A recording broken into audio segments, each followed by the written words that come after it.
vraies voix Sud Radio, 17h-19h, Philippe David, Cécile de Ménibus.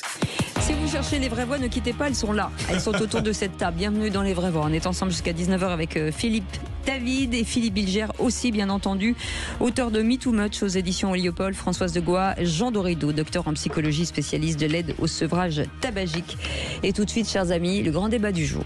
Les magistrats recevront aujourd'hui une lettre signée du garde des Sceaux, Gérald Darmanin. J'ai reçu une lettre. Il dévoile de nombreuses pistes pour faciliter l'accès à la justice. Le temps moyen qui s'écoule entre le début de l'instruction et la décision de renvoyer l'affaire ou non devant les tribunaux, 2 ans et 9 mois. Clarifier les peines ou encore repenser la prison. Et dans cette maison d'arrêt, il y a un taux d'occupation de plus de 200%. Le ministre de la Justice envisage d'élargir le principe du plaider coupable. Je plaide coupable, monsieur le juge. Pour désengorger les tribunaux, l'échelle des peines serait aussi revue en profondeur avec l'instauration de seuils minimaux. Les vraies voix Sud Radio, le grand débat du jour.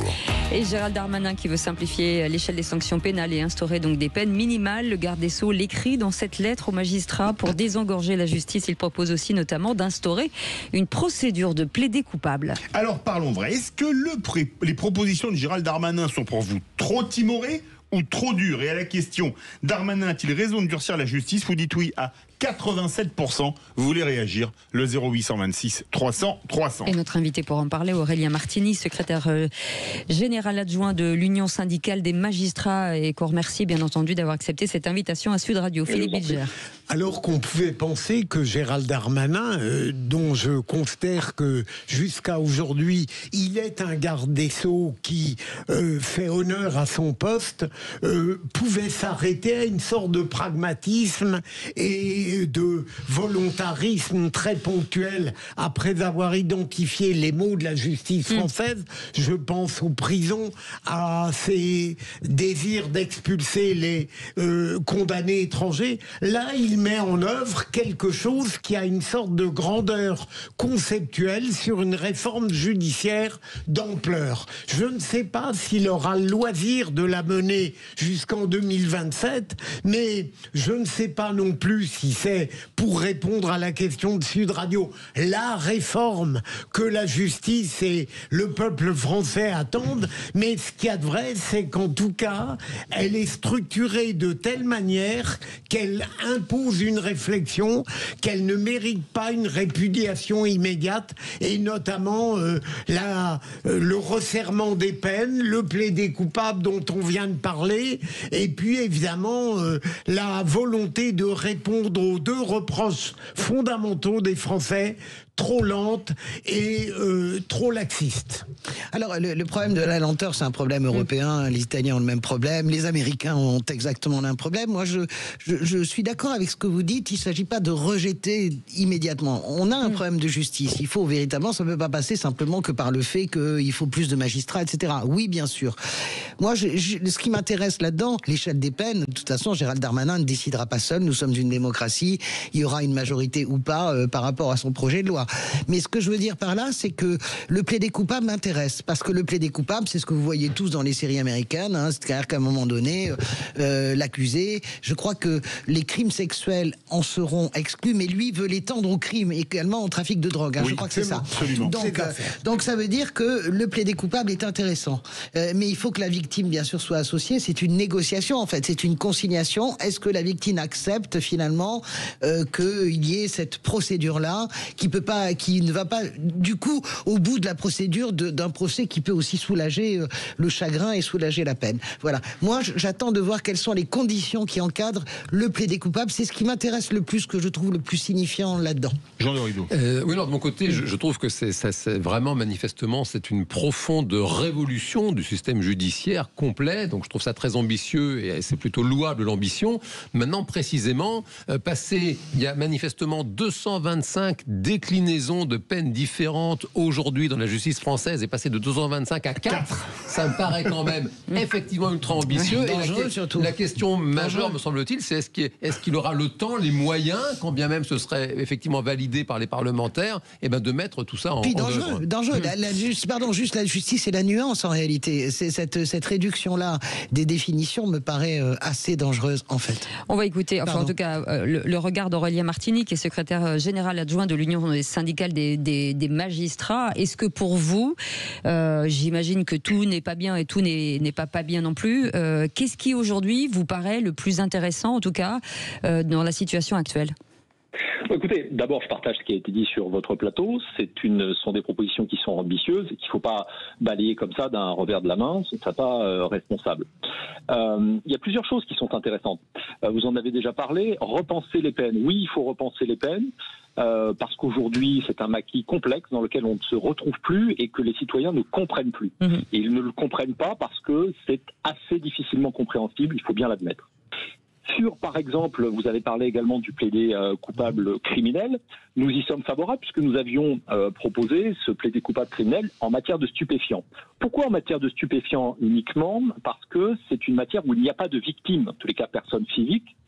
Parce qu'il faut bien admettre que le plaidé coupable, ça laisse un peu de côté la victime. Et donc c'est plus délicat à mettre en œuvre lorsqu'il y a une victime. Il faut s'entendre, on peut discuter de cette question, il faut voir comment ça peut être rédigé dans les détails. Nous ne sommes pas opposés sur le principe, mais en tout cas nous avions fait la proposition pour les crimes en matière de stupéfiants parce qu'il n'y a pas de victime et ça nous semblait plus simple. Sur le reste et sur les peines, il faut faire attention parce que évidemment on ne passera pas de 200 mesures de peine à 4. Le risque, c'est qu'on ait ces 4 grandes boîtes sur l'étagère et qu'on réintègre tout ce qui existe déjà dans ces boîtes-là. En tout cas, la peine de probation, c'est très intéressant. Nous l'avions proposé également, donc on ne va pas se dédire. C'est intéressant, mais ça nécessite un peu de moyens parce que pour faire accepter socialement une telle peine, il faut que le suivi soit strict. Il ne s'agit pas pour celui qui est condamné à une peine de probation de voir un agent de probation, un agent des services pénitentiaires à faire son probation tous les 6 mois. Mais s'il le voit 2 fois par semaine et qu'il a un suivi serré, alors oui, on peut parler d'une peine. Donc vous voyez que tout ça, ça nécessite de rentrer un peu plus dans les détails. Ça nécessite des moyens. Alors, pas que, parce que tout n'est pas qu'une question de moyens. La justice française, elle manque de moyens, ça tout le monde le sait. Mais aller vers le plaidé coupable en matière criminelle, c'est une bonne idée. Affecter le produit des saisies au ministère de la Justice, alors que ça n'est pas le cas jusqu'à présent, c'est une très bonne idée également. Oui. Surtout quand on voit les sommes saisies par la drogue. Vous pensez que c'est une bonne chose de mettre l'argent saisi pour la justice ou vous pensez que c'est démagogique ? Venez nous donner votre avis au 0826 300 300. Philippe Bilger. À votre avis, vous qui connaissez parfaitement l'univers judiciaire dans un syndicat qui, à l'heure actuelle, est, je le crois, dominant tout de même, est-ce que vous pensez que ces dispositions projetées par Gérald Darmanin pourraient être largement approuvées par le corps judiciaire, tout syndicalisme confondu ? Alors, tout syndicalisme confondu, je ne pourrais pas vous dire. Moi, je ne pourrais parler que pour l'Union syndicale des magistrats. D'abord, cette lettre, elle est assise sur 3 rapports de mission de l'Inspection générale de la justice, des missions flash, qui sont des rapports de plus de 100 pages chacun, qui ont été rendus très récemment, qu'il faut lire. Nous n'avons pas le temps de le faire encore en détail. Mais simplement sur ce qui est proposé dans cette lettre, nous y avons des choses très positives. J'en ai parlé. Mais voyez, par exemple, quand on parle de clarifier les peines, en disant il y aura 4 blocs, l'emprisonnement, la probation, les interdictions et les amendes. On dit plus de sursis simple, plus de sursis. Mais est-ce que le sursis disparaît et est-ce qu'il est transformé en peine ferme ? Et à ce moment-là, la surpopulation carcérale va complètement exploser, ça n'est pas raisonnable. Est-ce que c'est reversé dans le sursis probatoire, c'est-à-dire un sursis avec des obligations ? Mais à ce moment-là, ça serait plutôt une peine de probation et il va falloir beaucoup plus de monde pour suivre ces peines. En fait, on est dans une situation, quand vous posiez la question, c'était très intéressant, est-ce qu'il faut que la justice soit plus sévère ? Moi, la sévérité, c'est pas un gros mot, c'est quelque chose, la justice pénale, elle est là pour être sévère aussi. Une peine, ça doit infliger une douleur et ça doit sanctionner un comportement. Mais dans une situation qui est celle de la France avec une telle surpopulation carcérale, on a une vraie difficulté à demander plus de sévérité aux magistrats. Quand l'administration pénitentiaire dit que bientôt il n'y aura plus de place pour mettre des matelas au sol, on est vraiment dans une situation difficile. Et il faut en sortir. Alors ça, c'est une décision politique. Comment on en sort ? On construit des prisons, on remet en liberté des gens. Mais ça, c'est une décision politique qui appartient aux politiques de prendre. Françoise Degois. Sur comment dirais-je, le play guilty, le plaidé coupable, en fait, comme aux États-Unis, moi ça m'intéresse parce que est-ce que ça c'est quelque chose, est-ce que c'est une mesure qui serait de nature à faire baisser considérablement les délais, parce que c'est ça qui est avancé. Est-ce que vous le voyez dans votre pratique quotidienne, s'il y avait ce plaidé coupable, c'est-à-dire cette négociation avec les victimes, je le redis bien, est-ce que ça désengorge vraiment ? Alors, nous pensons que non. Nous pensons que non parce que les conditions telles qu'elles sont posées, donc l'accord de tous, partie civile, défense, procureur et juge de jugement, sont très sévères. On ne voit pas comment on pourrait se dispenser de leur accord, mais en tout cas, elles sont sévères. Si bien que dans les affaires qui font le gros des cours d'assises et des cours maintenant criminelles départementales, qui sont les affaires de mœurs, les viols essentiellement, on voit mal comment on pourrait avoir beaucoup de dossiers qui échapperaient à l'audience, pour toute une série de raisons. En revanche, c'est pas parce que il y a seulement 5, 10%, je ne sais pas, 15% des dossiers qui vont vers cette procédure qu'il ne faut pas la faire. Ça peut être une bonne idée. Parfois, je ne vous cache pas qu'on passe 1 jour, 2 jours, 3 jours à l'audience aux assises ou en cour criminelle départementale, pour des dossiers qui pourraient sans doute se régler plus rapidement. Mais encore une fois, la question du plaidé coupable quand il y a une victime est une question très particulière. Il faut surtout préserver les droits de la victime et qu'elle ne sente pas que le procès lui échappe. Jean Dorido.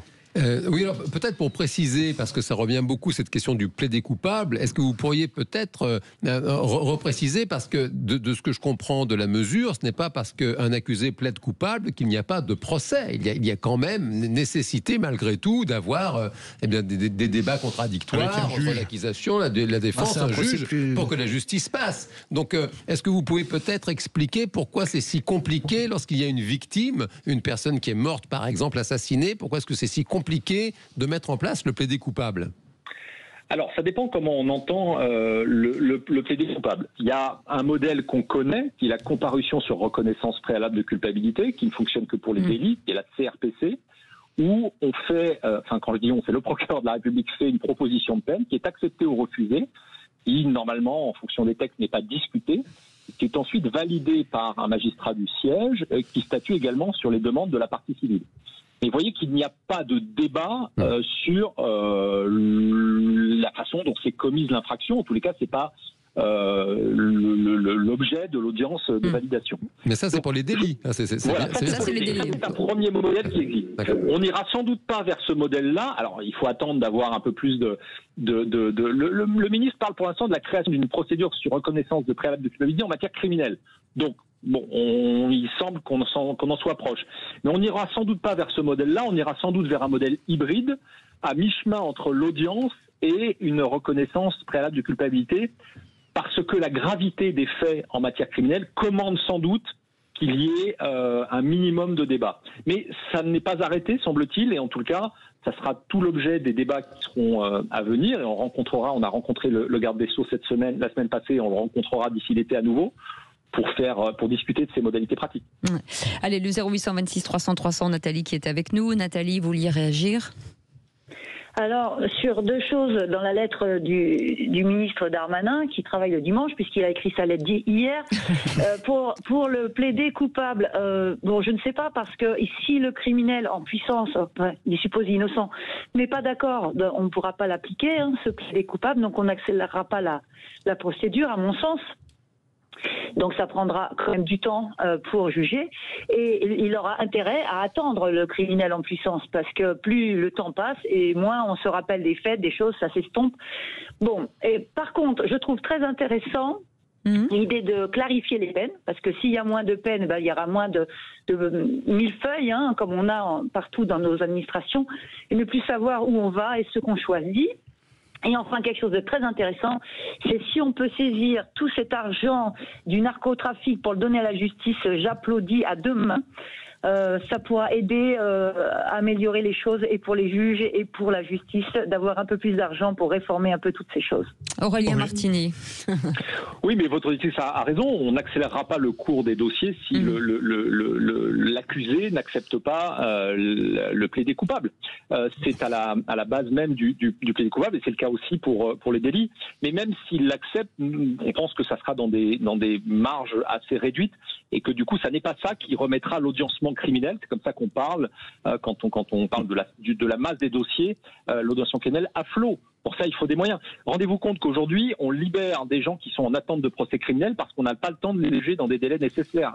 C'est proprement scandaleux. Vous évaluez, je peux poser vous évaluez à combien l'obligation et le niveau d'embauche qu'il faudrait, et de formation et d'embauche de magistrats pour vraiment faire tourner la justice, parce que chacun y va de son chiffre, mais vous, aujourd'hui, on sait combien il faudrait de nouvelles places de prison, mais en termes de personnel, en termes de formation, vous évaluez ça à combien ?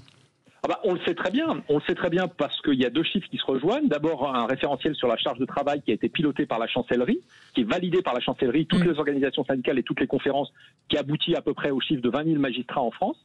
Et ce chiffre, en fait, il correspond à la moyenne, un peu basse, mais disons la moyenne des pays européens. Aujourd'hui, on a 4 fois moins de procureurs et 2 fois moins de juges que la moyenne européenne. Oui. Donc si on passe de 9 500 à peu près à 20 000, on sera dans la moyenne européenne. Donc on sait ce vers quoi il faut aller. Alors on ne va pas y aller demain pour toute une série de raisons. Dans tous les cas, il faut tendre vers cela parce que sinon, on pourra réformer la justice. Elle sera toujours lente et elle n'arrivera pas à rendre les services que les citoyens sont en droit d'attendre de leur justice.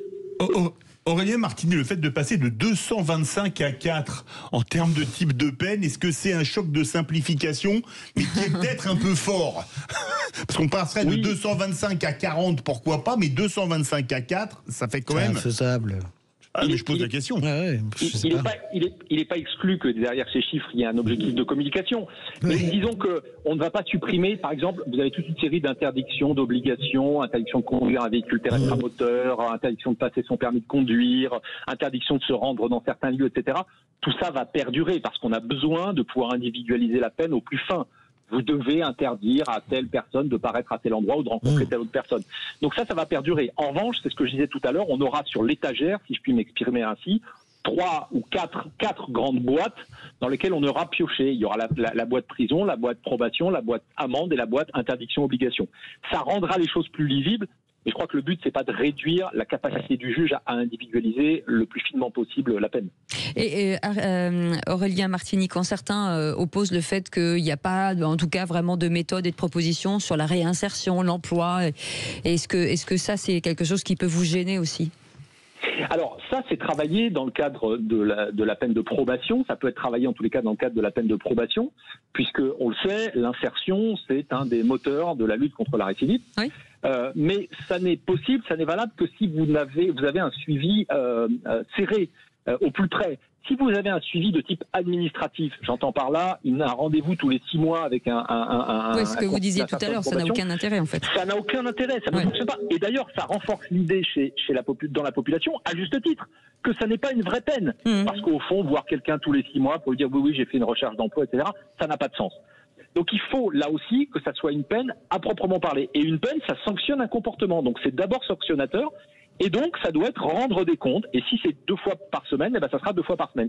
Mais là, il faut qu'on soit crédible sur cette question-là. Aurélien Martini, c'est la fin du débat. Vous savez que dans les vraies voix, il y a le qui c'est qui l'a dit, un jeu. Combien est-ce qu'on risque pour tricherie au jeu et pour complicité de tricherie au jeu? Ça concerne 2 personnes présentes dans le studio. Une s'appelle Cécile et l'autre s'appelle Philippe. Un ancien procureur, notamment, je tiens à le dire. Oui. Aurélien Martini. Ça peut recouvrir beaucoup de qualifications différentes, de l'escroquerie à l'abus de confiance. Donc, excellent.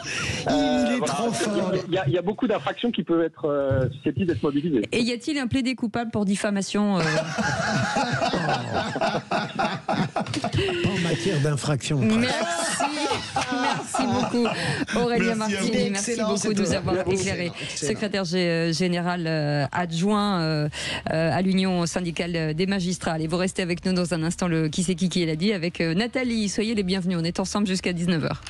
Sud Radio, c'est votre opinion qui compte. J'adore Sud Radio et alors des choses positives à prendre et des informations que l'on n'a pas ailleurs.